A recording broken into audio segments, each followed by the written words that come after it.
close upon a midnight dreary, while I pondered, weak and weary, over many a quaint and curious volume of forgotten lore.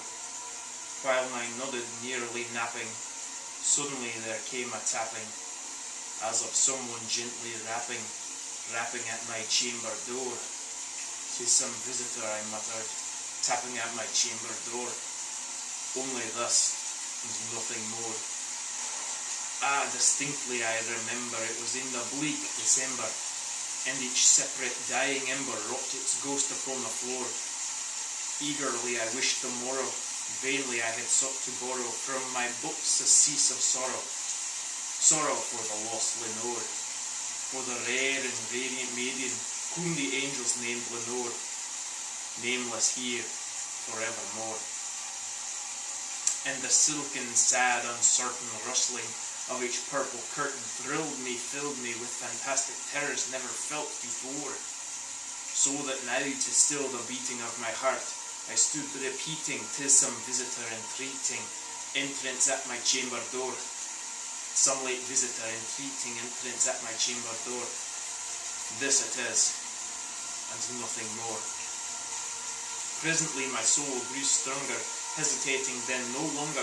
"Sir," said I, "or madam, truly your forgiveness I implore, but the fact is, I was napping, and so gently ye came rapping, and so faintly ye came tapping at my chamber door, that I scarce was sure I heard you. Here I opened wide the door.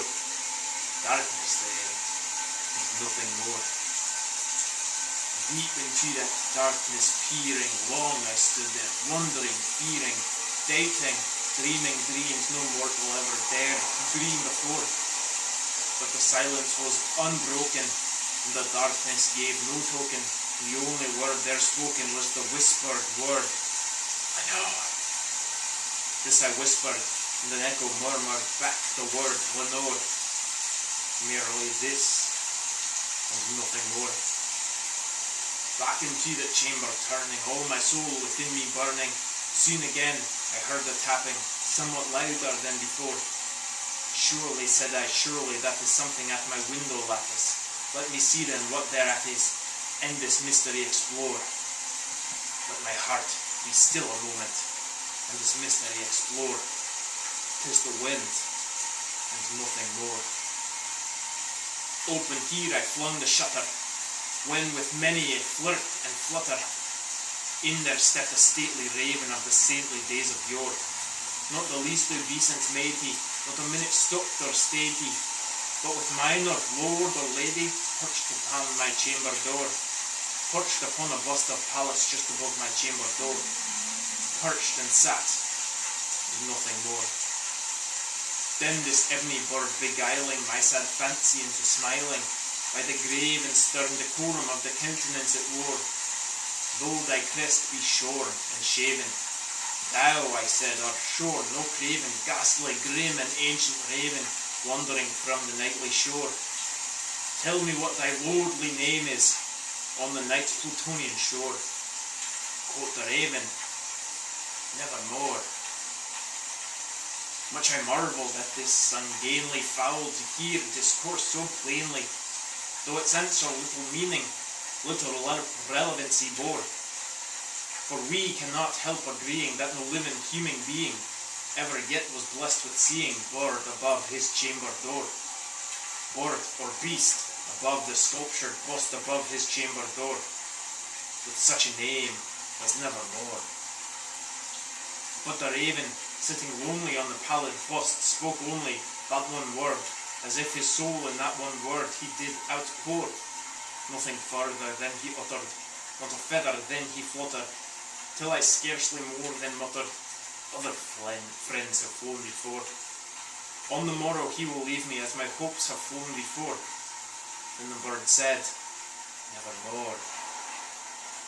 Startled at the stillness broken by reply so aptly spoken, "Doubtless," said I, "what it utters is its only stuck in store. Hope from some unhappy master whom unmerciful disaster followed fast and followed faster, till his songs one burden bore, till the dirges of his hope that melancholy burden bore, of never, nevermore." But the raven still beguiling all my sad soul into smiling, straight I wheeled a cushioned seat in front of bird and bust and door. Then upon the velvet sinking I mistook myself to linking fancy unto fancy, thinking, what this ominous bird of yore, what this grim, ungainly, ghastly, gaunt and ominous bird of yore, meant in croaking, nevermore. This I sat engaged in guessing, but no syllable, expressing to the fowl whose fiery eyes now burned into my bosom's core. This and more I sat divining, with my head at ease reclining on the cushion's velvet lining that the lamplight gloated o'er, but whose velvet violet lining with the lamplight gloated o'er, she shall pass, nevermore.